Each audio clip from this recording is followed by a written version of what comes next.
Olá, eu sou o professor Diogo Comba, o Diogão da redação de Português e Literatura também. É assim que você me encontra nas redes sociais, professor Diogo Comba.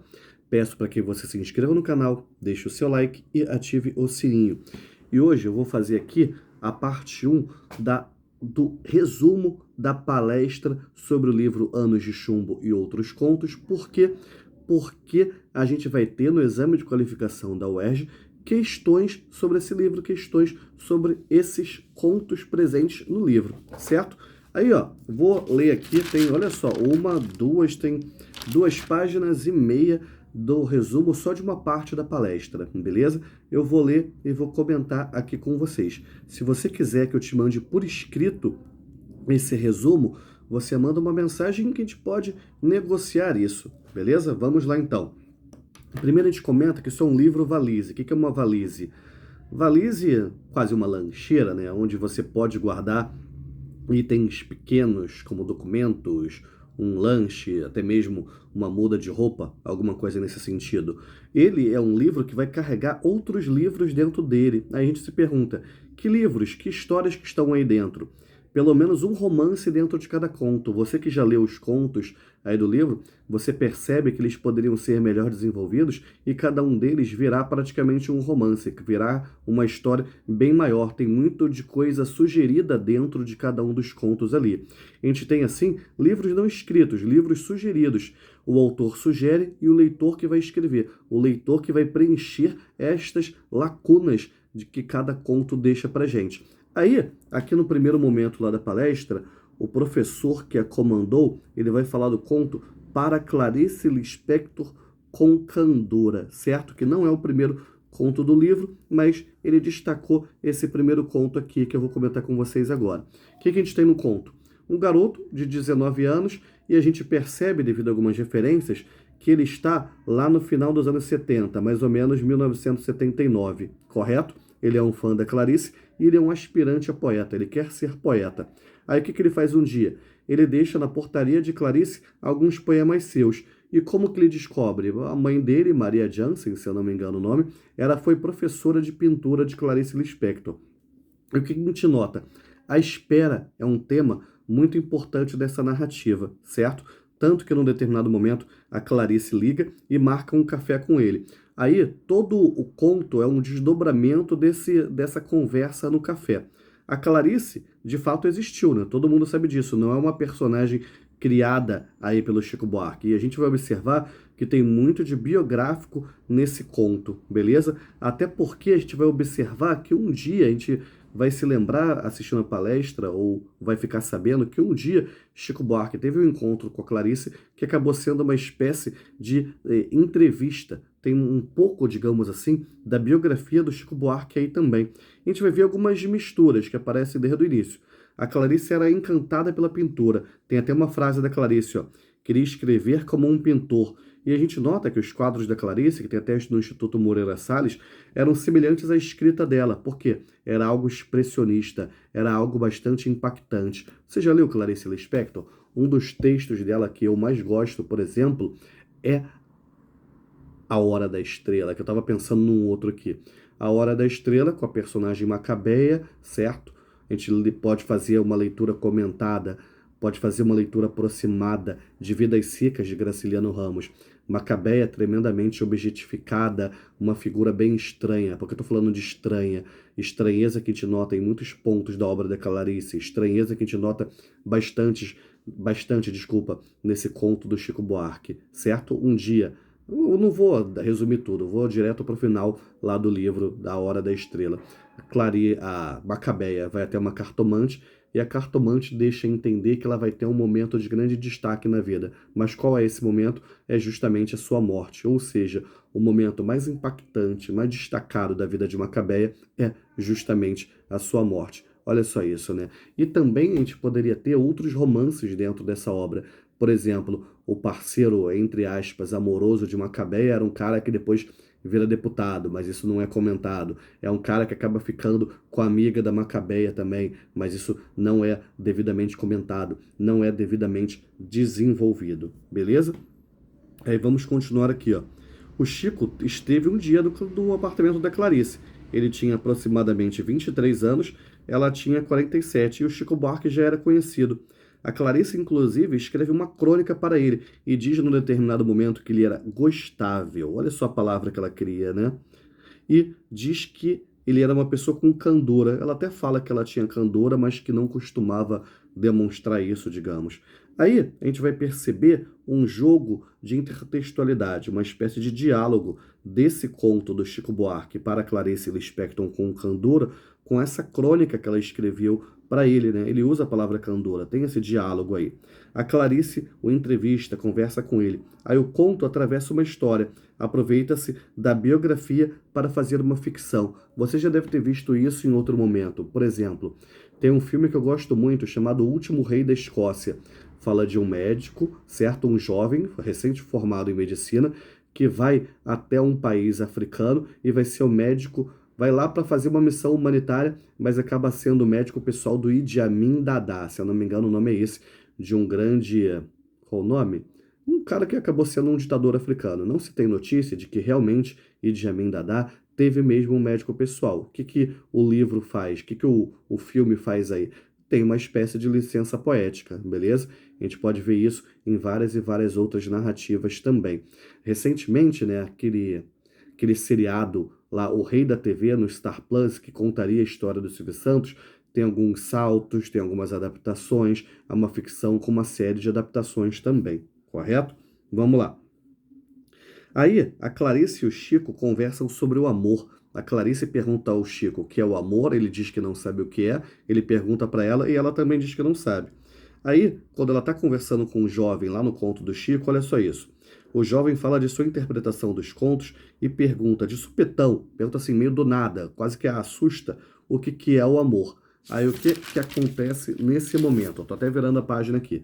Nenhum dos dois responde. A Clarice fica meio inquieta na cadeira, ele se distrai com o retrato, fica aquele silêncio constrangedor e anoitece. Quando ele viu, já anoiteceu, né? Os dois ficam meio dispersos ali. Toda hora essa estranheza, do nada anoitece. Imagina só essa estranheza, você está conversando com uma pessoa, essa pessoa não para de se mexer, você se dispersa, aí vem aquele silêncio constrangedor pra caramba, né? Essa estranheza ao longo do livro. De repente a poltrona dela fica vazia, ela some. Ela aparece na varanda vendo o mar, ela o chama até lá, e ele sente o perfume do cabelo dela, aquele cheiro de banho, digamos assim. Aí agora voltando para a entrevista dela com o Chico. A Clarice pergunta se ele foi precoce também em outros momentos da vida. Aí ele diz que só faz versinhos. Aí a Clarice pede para que ele faça versinhos para ela e vai até a cozinha, se eu não me engano, e esperar para não deixá-lo constrangido. Olha só isso. Aí o Chico acaba fazendo os seguintes versinhos. Como Clarice pedisse, um versinho que eu não disse, me dei mal. Ficou lá dentro esperando, mas deixou seu olho olhando com cara de juízo final. Olha só que legal, né? Outra passagem da biografia, a mão queimada da Clarice. Realmente a Clarice tinha a mão queimada porque um dia, ao que parece, ela estava fumando cigarro, ela adormeceu, queimou a mão e quase pôs fogo no apartamento inteiro, né? Enfim, o garoto volta para casa, né? Depois desse encontro com Clarice, e a mãe fala para ele não se envolver, uma mulher mais velha e tal. Só que nenhum garoto acreditava muito nisso, né? Mas, digamos assim, acaba acendendo uma fagulha nele, correto? Só que é uma relação que vai ser pautada pelo quê? Pelo silêncio, pela espera, até que, de repente, numa madrugada, Clarice liga para o garoto, né? Alguém que está insone igualmente, tal qual ela, e eles conversam. Ele até pede um jantar com ela, alguma coisa nesse sentido, só que ela estava ocupada com as provas de um romance que ela tinha feito. Digamos assim, revisando, né, fazendo os últimos ajustes. E que romance é esse? É Uma Aprendizagem ou O Livro dos Prazeres. Aí, só que esse romance, né, parece que houve algum engano, o editor achou que estava faltando alguma coisa. Aí lá na palestra, o professor palestrante lembra que já teve um livro da Clarice que começou com uma vírgula e terminou com os dois pontos. Aí os editores acharam que estava faltando página. Olha só isso. Mas é muito significativo, né? Um livro que começa com uma vírgula, ou seja, tem alguma coisa antes ali. Um livro que termina com dois pontos, tem alguma coisa a ser dita. Tal qual nesse conto, né? Esse conto deixa várias lacunas, deixa várias falhas de entendimento pra gente. Eu já vou deixar isso melhor explicado para você mais à frente, tal qual o professor fez lá na palestra. Enfim, olha só, isso não está aí por acaso. Aí, olha só a história desse livro, ou Uma Aprendizagem, um Livro dos Prazeres. É uma garota que vem de Campos, Campos, né, até citado num outro conto. Campos é uma cidade, se eu não me engano, do norte fluminense, do norte do Rio de Janeiro, estudar no Rio de Janeiro e se apaixona pelo professor de filosofia. A gente tem o quê? A questão da aprendizagem, a questão da espera. Ou aí, lembra que Ulisses enfrenta uma sereia, é uma experiência amorosa que foge dos padrões, né? Se Ulisses enfrentar uma sereia, se eu não me engano, é de uma outra mitologia, mas os nomes são os mesmos, né? O nome do professor e o nome da aluna é o nome da sereia, Ulisses e Lorelai. Aí o que que a gente tem aí? Um jogo de aprendizagem que é estimulado por Clarice em relação ao garoto. Clarice vai fazendo o garoto esperar, certo? Aí, ó, a condição do fatal do enamorado, uma frase célebre, sou aquele que espera, certo? O livro tem mais a oferecer, não apenas o enredo. Por quê, cara? A gente vai lendo o livro, talvez você não goste tanto desse conto, talvez não goste tanto dos outros, mas quem disse que é só o enredo que o livro vai te proporcionar? Tô até rabiscando um negócio aqui. Quem disse que o livro só tem que te oferecer o enredo? Quem disse que o livro não te traz também algumas lições, algumas compreensões acerca da realidade, algumas lacunas que você tem que preencher em cada conto e você acaba aprendendo bastante, acaba exercitando bastante do seu íntimo ali, beleza? Continuando aqui, ó. Clarice volta a ter aulas de pintura. Aí fala para a mãe do garoto: esqueça Clarice se quiser ser poeta. Aí daqui a pouco a gente vai entender melhor isso, ó. Aí, de repente, tem um salto. Aos 70 anos, ele ainda não esqueceu Clarice. E tem a estranheza. Cara, o que esse garoto fez dos 19 até os 70? 51 anos que se passaram aí. Tá vendo? Tem um romance, tem uma história dentro disso. O que ele fez da vida? Será que ele virou poeta? Será que ele virou professor? Algumas coisas que a gente vai se perguntando. Será que, olha só, aqui, ó. A mãe, aí a gente tem até um momento lá no final do conto que a mãe dele tá hoje 90, cega, já no tempo presente, já na atualidade. Pô, uma pintora que é cega, como que ela vai pintar? Como que ela vai dar aulas de pintura? E ele, aos 70, nunca sai de casa, apenas uma vez ao ano, quando leva rosas para Clarice. Olha só isso, né? Ele acompanha os jornais em busca de notícias sobre Clarice, mas nunca acha. Ou só de vez em quando, né? Talvez em algum aniversário, por exemplo. Ele escreve poemas em prosa que ele faz circular na rede com o nome dela. Sabe aquele tipo de coisa que às vezes a gente vê, mas não é da Clarice, não é do Machado de Assis, que a gente vê bonitinho lá, feito no Canva, que a gente vê circular no Facebook, no Instagram, sabe-se lá onde, mas são aquelas coisas de péssimo gosto que não tem nada a ver com a Clarice Lispector. Aí daí a gente pensa, talvez ele fosse um péssimo poeta e ela viu isso e nem queria mais contato com ele, certo? Não queria, quem sabe, alimentar isso nele. E no final do conto, você deve ter visto, mais uma vez, a questão da estranheza para muitos, ele se veste de Clarice, certo? Ou seja, ele, mais uma vez, meio que tenta assumir de modo bem torpe a identidade de Clarice.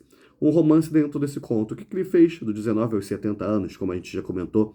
A biografia sugerida de parte da Clarice. O garoto seria Chico Buarque, mas, digamos assim, um Chico Buarque não tão talentoso, né? E acaba sendo também uma crítica a uma aprendizagem, o livro dos prazeres. A palavra no papel não está aí. Então, a palavra no papel, o livro que você lê, não está aí. É o papel do leitor e criar, assim como nos outros contos. É a função do leitor criar, assim como a gente vê nos outros contos, tá vendo? Tem até uma questão muito curiosa aqui, que é a polissemia, os vários sentidos relativos à palavra papel, certo, pessoal? Olha só. Essa daqui é a primeira parte da palestra. A palestra tem quase 2 horas. Essa parte aqui eu assisti até o minuto 44 e 18 segundos. Se você quiser, quem sabe, botar no papel, me pedir isso e acompanhar a palestra com esses meus escritos aqui, perdão, que você viu que pode me pedir e a gente negocia isso. Já já eu vou continuar assistindo a palestra e fazer o resumo das outras partes, beleza? Para você me provar que você ficou aqui até agora, deixa aí nos comentários a seguinte palavra: aprendizagem, beleza?